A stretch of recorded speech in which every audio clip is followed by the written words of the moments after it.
Now let's take a closer look at how Notion permissions and sharing works. There is one core principle to remember, and that is that Notion uses a cascading permissions model, meaning that permissions flow downwards from the top level to the bottom, and any child pages inherit the parent page permissions. One way to understand this is to think of Notion as a filing cabinet. Your workspace is the cabinet itself, and then within that cabinet, we have drawers. That's our team spaces. And then within our team spaces, we have a combination of pages and databases. Pages are like a single ring binder folder, and databases are more like a special folder with structured data and organized tabs. There are 4 different roles we can grant someone in our Notion workspace. We have our workspace owner, that's who controls the entire workspace. They also decide who can become team space owners. That's important because team space owners can set permission levels too. If you're an enterprise user, we have a membership admin. They can add or remove members, and they also manage groups. Again, important because we can grant access to a group of individuals. We don't always have to do it at an individual level.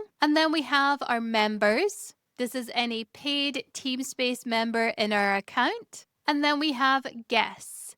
Guests do not have access to full sections of our workspace, but we can share individual pages with them. Now we can look again at these cascading permissions and how they flow. Our highest level, our cabinet, is our workspace. All team members will be invited into the workspace. And then we create team spaces. And here, team space owners can set the permission level. And whatever level they set at the permission is going to cascade down. So any pages, subpages, or databases within pages, they're all going to automatically inherit the permissions set at the team space level. So if we go into marketing and we click on our 3 dots to bring up our team space settings, and again, we do have another lesson on team space settings that I recommend watching. If we click in here, we can see that this is a closed team space, meaning anyone can see the team space but not join. And we can see team space owners have full access, and Teamspace members can edit. Everyone else in the company has no access. So we're only granting Teamspace members edit access, and Teamspace owners have full access. Again, we can change these at any time. We can come down here, and as you can see, we can add Teamspace owners. You can always adjust the level of any individual or group. Scrolling down, we have all of the members of this team space. So team space owners will invite members, and they can either invite a group or an individual, and they can set their role or permission level. So as we can see, team space owners can edit the settings, so they can adjust the settings of the team space. Whereas Teamspace members, they can access all of the pages and databases within a Teamspace, but they cannot edit these permission levels here. Now, there are a couple of rules we want to consider here. The first one is that by default, child pages automatically inherit permissions from their parent page or Teamspace, meaning whatever permission level is granted at the team space, anything within it will automatically inherit that. The second rule is that most access wins.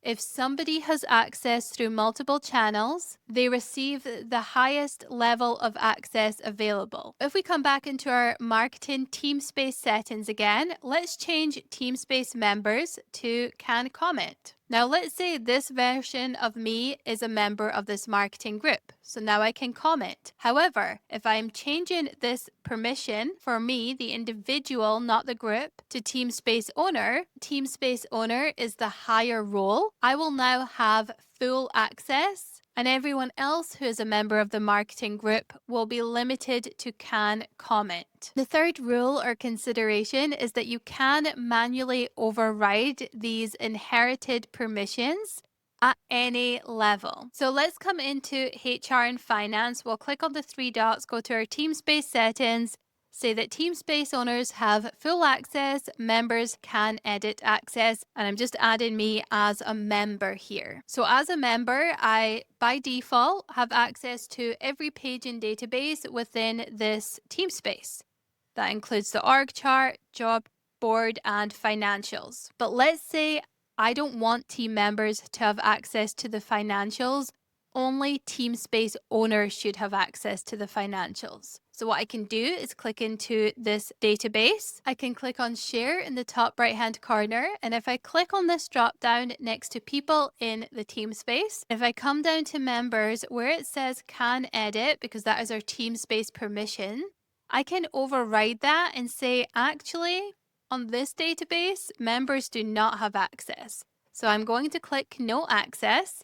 And you'll see there's a little message at the bottom saying you'll override permissions from the parent page if you change this role. That's okay. I'm going to select that. Again, you get another warning saying you're breaking this permission flow. I'm going to click to change that. And now you can see that owners still have full access, but members don't have access.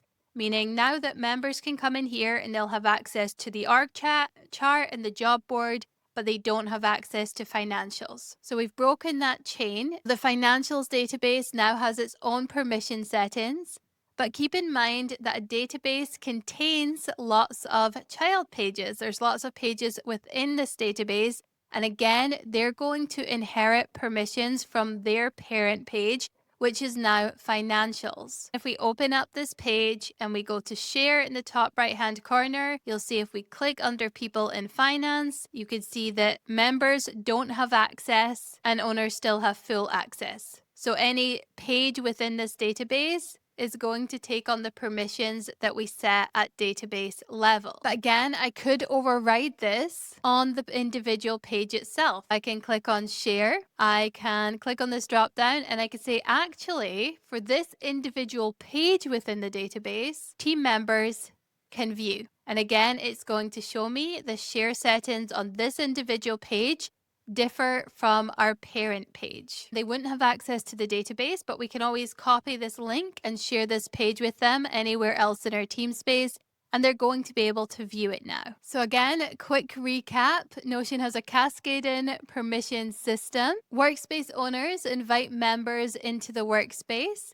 They can also set who can become a Teamspace owner. We set permissions at Teamspace level. And any pages, subpages, they all inherit the parent page's permissions by default. We can invite members to our Teamspace and set their role, either as an individual or as part of a group. Whatever the highest level of access is what that person is going to be granted. And we can come into any page and break that chain, overriding permissions at any level. Now, this is often the tricky stitch for a lot of users in Notion. So in addition to this video, I've created other lessons on Teamspace settings, groups, and sharing pages publicly and with guests, where we can go even deeper into those specific use cases. This lesson has been part of our Navigating Notion series. You will find access to all links and resources in the description below. And if you have any questions at all, please do leave a comment. I'm here to help. If you'd like to continue watching, I recommend this one next.